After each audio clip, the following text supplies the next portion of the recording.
मुख्य उद्देश्य है कि हम चुनाव से पहले भी कह रहे थे, बहुत दिन से कह रहे हैं कि हरियाणा प्रदेश में कानून व्यवस्था की स्थिति चौपट हो चुकी है। जब हरियाणा प्रदेश में चौधरी भूपेंद्र सिंह हुड्डा के नेतृत्व में कांग्रेस पार्टी की सरकार थी, तो उस वक्त आप लोगों ने देखा होगा कि बदमाश कोई ढूंढे से नहीं मिलते थे। और आज हमारे जाने के बाद, हुड्डा साहब के जाने के बाद, आज बदमाश बेखौफ घूम रहे हैं। और जिस तरह का वीडियो मैंने देखा है हिसार का, इस तरीके से बेखौफ बदमाश यदि शहर में घूमेंगे तो आप ये देखिए कि जान माल की सुरक्षा की जिम्मेवारी तो गवर्नमेंट की है। तो आज तक सरकार उन लोगों को गिरफ्तार नहीं कर सकी पुलिस। तो इसलिए हमने आपको बुलाया कि हम ये आपसे एक वायदा किया था चुनाव से पहले कि यदि हरियाणा प्रदेश में जिस दिन भी आप कांग्रेस पार्टी की सरकार बनाएंगे, कल हमारे नेता चौधरी भूपेंद्र सिंह हुड्डा का भी बयान फरीदाबाद से आज छप गया है। उन्होंने कहा कि सरकार आते ही 72 घंटे के अंदर अंदर या तो ये हमारी समान विचारधारा में शामिल हो जाएंगे या हरियाणा छोड़ जाएंगे। बदमाशों को बदमाशी करने के लिए हरियाणा की धरती पर कोई स्थान नहीं होगा। मैं हरियाणा प्रदेश के मुख्यमंत्री से कहना चाहता हूं, क्योंकि गृह मंत्री भी उनके पास है, वो 200-300 पुलिस के लोगों को लेकर के साथ चल रहे हैं और बदमाश बेखौफ होकर के घूम रहे। तो मुख्यमंत्री जी जवाब दो, जो हमने आपसे कहा था, क्या शहर में मेरे ख्याल में 30 या 35 घराने ऐसे हैं जिनको थ्रेट मिली हुई है, जो पुलिस साये में जी रहे हैं, सांस ले रहे हैं और घर से बाहर नहीं निकलते। आज मेन कारण था कि कानून व्यवस्था की स्थिति में मुख्यमंत्री जी, गृह मंत्रालय उनके पास है, वो इस्तीफा दें या इसको नियंत्रण में लाएं, वरना हमारा इंडिया गठबंधन के लोग एक आध दिन में हम कोई और निर्णय लेंगे जो प्रजातांत्रिक तरीके से हम इस सरकार का विरोध करेंगे। आज तो हमने आपको बुलाया इसलिए क्योंकि कल ही जिस तरीके से शहर के लोगों ने मेरे हिसाब से दलगत राजनीति से ऊपर उठ करके प्रयास किए जा रहे हैं शहर में, हम उनकी सराहना करते हैं। व्यापार मंडल के लोग भी हैं उसमें, दूसरे संस्थाएं भी हैं, सामाजिक संस्थाएं भी उसमें लगी हुई हैं। तो आज तो केवल इसका था कि लॉ एंड ऑर्डर हिसार में बिल्कुल खत्म हो चुका। और मैं धन्यवाद भी करता हूं इस बात के लिए कि हमारे शहर की जनता का, कि इतना बुरा होने के बाद भी हमारे लोग शांति प्रियता में विश्वास रखते हैं और कानून के राज को मानते हैं, पुलिस पे विश्वास करते हैं। पुलिस कुछ भी नहीं करेगी, फिर हमने सरकार के खिलाफ निर्णय लेना पड़ेगा।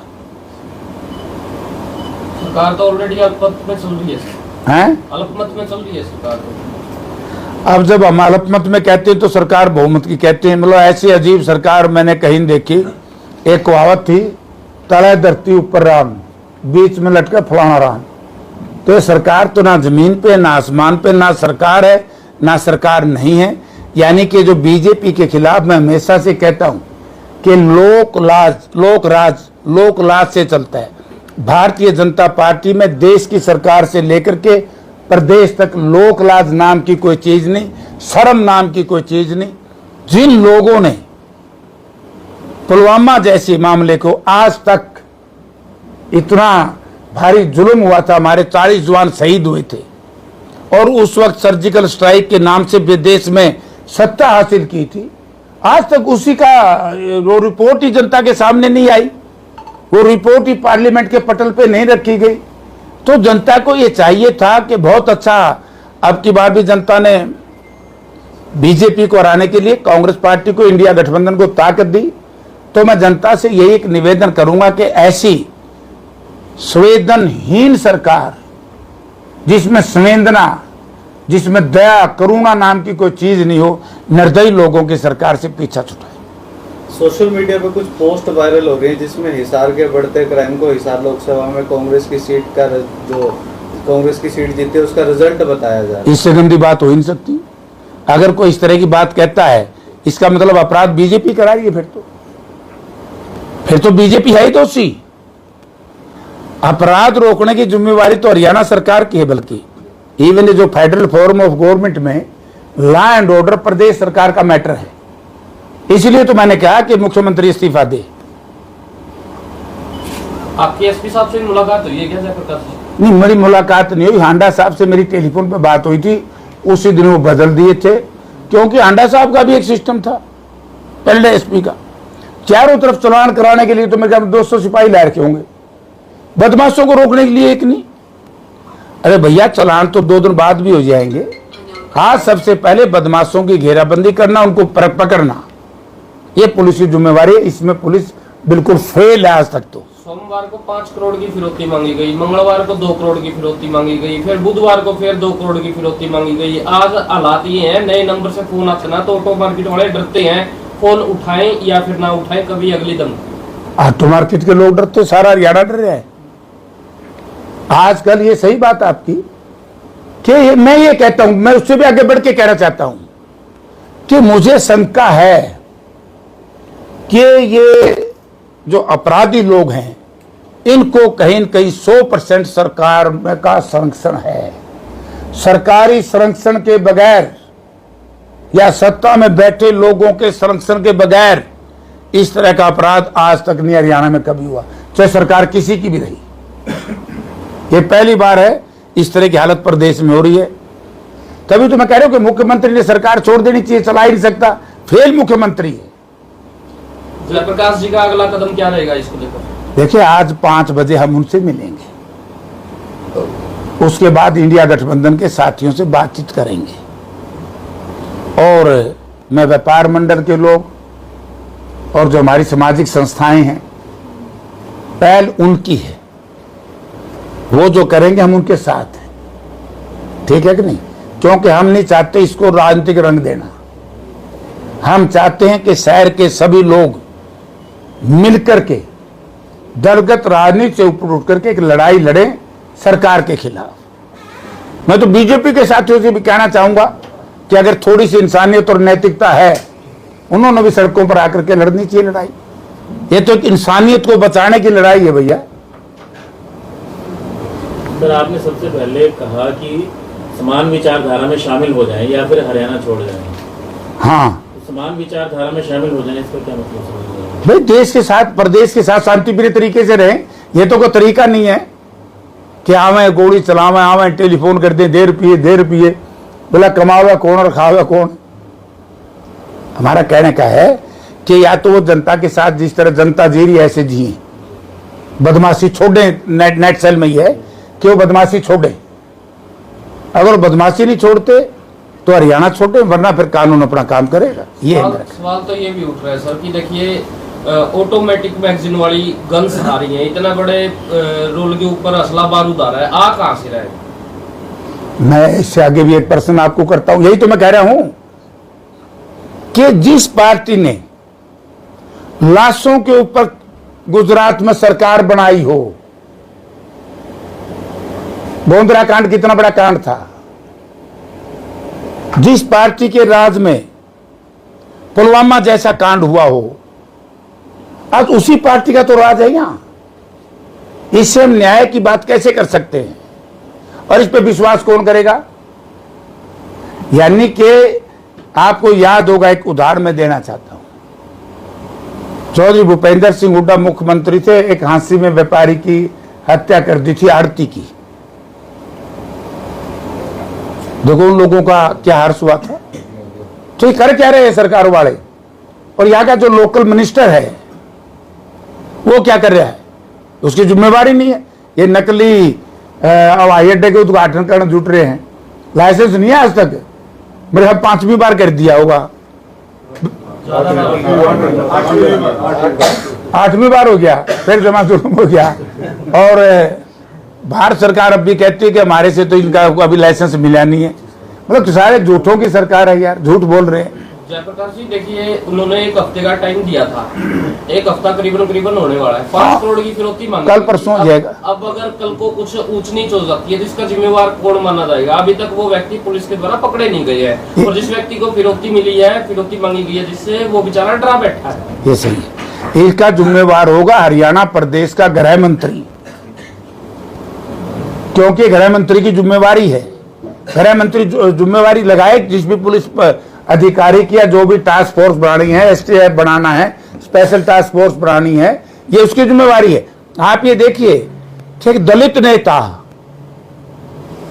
जो चीफ मिनिस्टर थे दलित समाज के झारखंड के, कल क्या फैसला दिया वहां के झारखंड के हाईकोर्ट ने कि इनके खिलाफ ये केस ही नहीं बनता। उनको तो बिना केसों के जेल में डाल दिया गया, और जो पेशे पर अपराधी हैं वो बेखौफ होकर के इनसे गिरफ्तार नहीं हो रहे। तो यही तो हमारी लड़ाई है, मतलब शर्म की बात है सरकार के लिए। और हमारी पार्टी और हमारा जो गठबंधन है, हम शहर के लोगों के साथ मिलकर के जो लोग कहेंगे आज हम सबसे मिलेंगे और उसके बाद अगला कदम हम मिलकर के उठाएंगे। अगर उन व्यक्तियों को ना पकड़ा गया और जिस व्यक्ति को फिरौती मांगी गई है वो डरा बैठा है, इसका मतलब वो अपने पैसे का इंतजाम पहले तैयार रखे। अगर पुलिस उन व्यक्तियों को नहीं पकड़ पाती, बदमाशों को नहीं पकड़ पाती। नहीं, ये तो नहीं मैं कहूंगा। देखो, इनको पैसे क्यों दिए जाएं? लोगों के खून और पसीने की कमाई है, ये पुलिस की जिम्मेवारी है।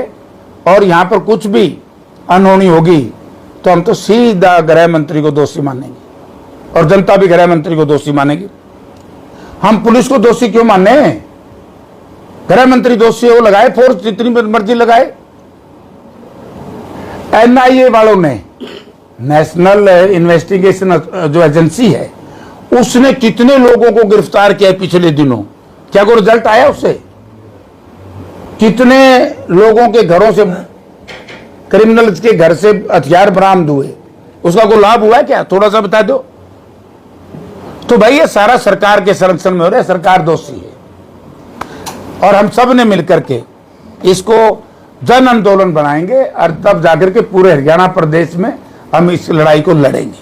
ऐसा ना हो वो चिड़िया चुग गई खेत वाली राम कहानी दोबारा हो जाए। और नफे सिंह राठी ने भी मांगी थी प्रोटेक्शन, उनको मिली नहीं थी और उनको गोलियों से फूंक दिया था। कभी वही हालात दोबारा हो जाए साथ। देखो भी, ये तो भाई दोषी सरकार दोषी। मैं तो कहा कि शर्म नाम की चीज नहीं है सरकार में। अगर थोड़ी सी भी शर्म होती, आप ही देखिए, आज 6वां दिन तो हो गया मेरे ख्याल में इसके महिंद्रा वाला के, सुप्रीम मोटर वाला के। 5वां तो पक्का ही है। हाँ, 5वां 6वां दिन है। बताओ क्या हुआ? एसपी बदल दिया। अरे एसपी के बदलने से थोड़ा काम चलता है। गृह मंत्री को बदलो, मुख्यमंत्री को बदलो। और सरकार नहीं चला सकती, इस्तीफा देकर के बाहर आओ। लोगों को क्यों लूट खसोट मचाई हुई है? भ्रष्टाचारियों की सरकार है। अपराधी प्रवृत्ति के लोग जिस तरीके से उनके संरक्षण में पल रहे हैं, जनता को बहुत बड़ा नुकसान हो रहा है। ये तो अपराध की बातें होगी। अभी आप सांसद बन गए हैं, तो सबसे पहले संसद के अंदर हिसार से जुड़ा क्या मुद्दा उठाना जा रहा है और हिसार के लिए क्या सौगात देगा? देखिए, हवाई जहाज तो भाई जमानी उड़दा और नाम झूठी आम बरदा। एक बार मैं 2004 में चुनाव लड़ रहा था, तो एक गांव के लोग कहने लगे वो इलाका यहाँ से अपने से अलग हो गया। बोला जयप्रकाश जी वोट तो दोगे, SYL का पानी लाओगे? मैं SYL का पानी तो आंदा नहीं, वोट दियो चाहे ना दियो, क्योंकि 10 दिन के बाद रिजल्ट आओगे, फिर कहोगे पानी लिया। ना तो उड़ते हुए जहाज। ये तो जनता के साथ बहुत बड़ा उस वक्त गठबंधन सरकार में, जिसके पास सिविल एविएशन मंत्रालय था और मुख्यमंत्री जो भी थे, इनने मिलकर के एक षड्यंत्र रचा जनता के साथ। और ये षड्यंत्र आप लोगों को आज मैं कह रहा हूं कि ये कोई हवाई अड्डा यहां बनने वाला नहीं है। आज तो सिंपल फ्लाइंग क्लब है, आज तो डोमेस्टिक भी नहीं है ये। और जो बातें इन्होंने कही है हमारे यहाँ के मंत्री जी ने, मैं सुनकर के बड़ा हैरान रहा। बोला एक फ्लाइट जाएगी अयोध्या में, एक जाएगी बनारस में, एक जाएगी चंडीगढ़ में। आप ये बताइए कि कितने ऐसे लोग हैं हिसार के इलाके के कि वैसे भी वो बनारस कितने जाते महीने में, वैसे भी। क्योंकि ये तो एक साहूकार परिवार के लिए शायद ये 7000 एकड़ जमीन इकट्ठी कर दी। और एक दिन आपको ये संदेश मिलेगा कि ये जो हवाई अड्डा है ये हम प्राइवेट एक कंपनी को दे रहे हैं, कॉर्पोरेट हाउस को, और वो यहाँ हैंगर बनाएगा। क्योंकि उन्हें सारे दिल्ली के देश के हवाई अड्डे ले लिए ना एयरपोर्ट, एक दिल्ली वाला बच रहा है। दिल्ली वाला बच दें, दिल्ली में जगह कम है। ये एक परिवार के लिए इंतजाम हो रहा है, जनता के साथ धोखा हो रहा है। तो आप संसद में पहुंच गए हैं तो असलियत पता लगा ही सकते हैं वहाँ 100% लाएंगे, क्योंकि इस सेशन में क्वेश्चन आवर नहीं होता। हम क्वेश्चन लगा नहीं सकते, ना हम इसमें पूछ सकते। तो जैसे ही अगला सेशन आएगा हम इसको प्राथमिकता के आधार पर यह करेंगे। एक हमारा और पेंडिंग है मामला भारत सरकार से संबंधित। हमने जो थर्मल पावर प्लांट लगाया था, क्योंकि पावर दोनों का मिक्स है, झाड़ली में एक एनटीपीसी से मिलकर के हमारी एक साझेदारी में प्लांट लगा था। क्या कारण है जो हुड्डा सरकार ने इतने भारी बिजली का इंतजाम किया था, आज वो पावर जनरेशन कम क्यों कर दी, जनरेट करनी कम क्यों कर दी, और एक प्राइवेट व्यक्ति से महंगे भाव में बिजली खरीदी जा रही है। बहुत से ऐसे इश्यूज है जो मैं पार्लियामेंट में उठाऊंगा। एक हम उठाएंगे, बड़ा भारी इशू है शहर के लिए। शहर को मैं बड़ा आश्चर्य हुआ एक नेता का बयान सुन करके, बोला जेपी तो वैसे कह रहे हैं हिसार शहर काउंटर मैग्नेट टाउन नहीं है, ये उसमें है। अब मनोहर लाल जी पे महकमा आ गया, क्योंकि जो एनसीआर के जो इंचार्ज होते हैं ना, एनसीआर डेवलपमेंट बोर्ड जो बना है उसके चेयरमैन मनोहर लाल जी हैं। और मुझे आशा है कि यहाँ के हमारे जो मंत्री जी हैं कमल गुप्ता जी, वो हमारे लोकल बॉडी मिनिस्टर से मिलकर के, जो शहरी विकास मंत्री हैं भारत के, उनसे बात करके जो ग्रांट हमारी है, क्योंकि जैसे वहां से पैसा लेंगे, यहाँ के विकास की जिम्मेवारी जितनी हरियाणा सरकार की है उतनी भारत सरकार की भी। एयरपोर्ट का जिक्र चल रहा सर, दिल्ली के अंदर टर्मिनल की छत गिर गई, आपने देखा होगा, 5 व्यक्ति की मौत हो गई और मार्च सन 2024 के अंदर ही उसका उद्घाटन हुआ।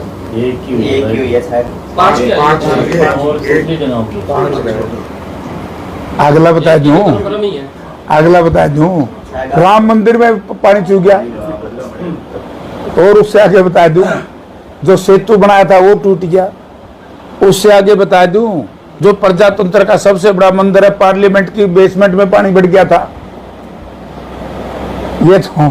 ये तो गलत लोगों के हाथ में देश की जनता ने सत्ता दे दी, इस देश को बर्बाद करने में तुले हुए हैं। सर जी, आपने किरण चौधरी को लेकर बयान दिया, उसमें आपकी पार्टी से लेकर और बीजेपी तक सब ने अब पुराना हो लिया। मैंने जो बयान दिया था वो मैं सारा क्लियर कर चुका हूँ, और आज मेरे बयान से संबंधित उसका बयान पढ़ लो। सर, एक दर्शक का सवाल है, हमारी पार्टी ने फैसला कर दिया है, हम प्लेटफार्म के ऊपर, पब्लिक प्लेटफार्म पे कोई नुक्ताचीनी नहीं करेंगे।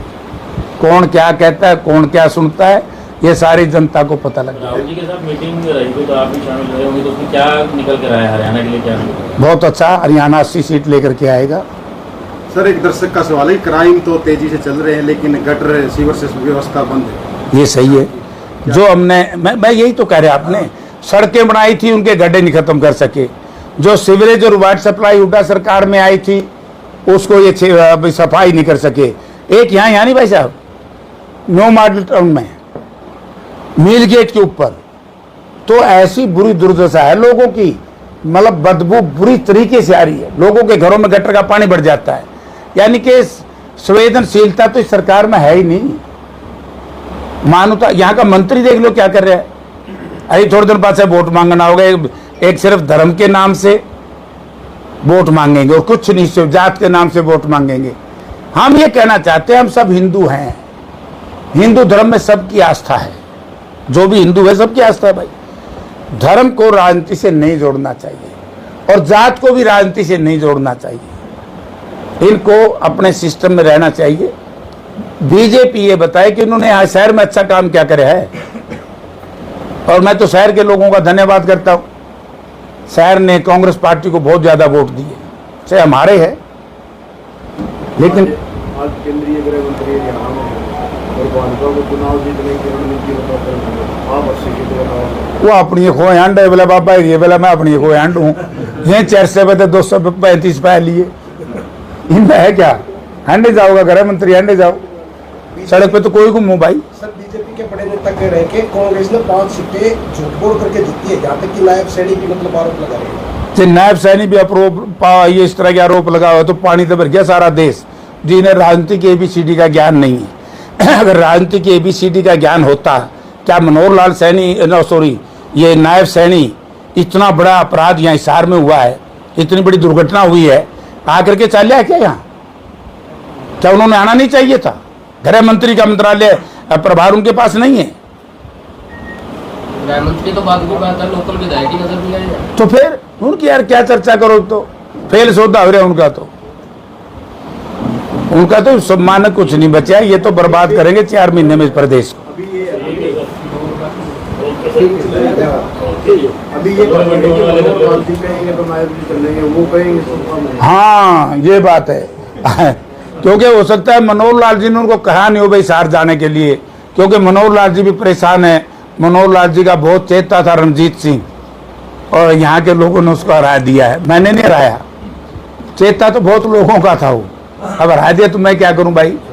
ये शहर से बदला लेना भी माड़ी बात है, इस तरह का घिनौना काम नहीं करना चाहिए था बीजेपी ने। तो सर विधानसभा चुनाव को लेकर क्या कुछ रणनीति तुम्हारा काम चालू है। 13 तारीख को चौधरी भूपेंद्र सिंह हुड्डा, उदय भान जी और पार्टी के शीर्ष नेतृत्व यहाँ आ रहा है। हमारे हर जगह कार्यकर्ता सम्मेलन चल रहे हैं और उसके बाद रैलियां चलेंगी। हम लग रहे हैं काम पे।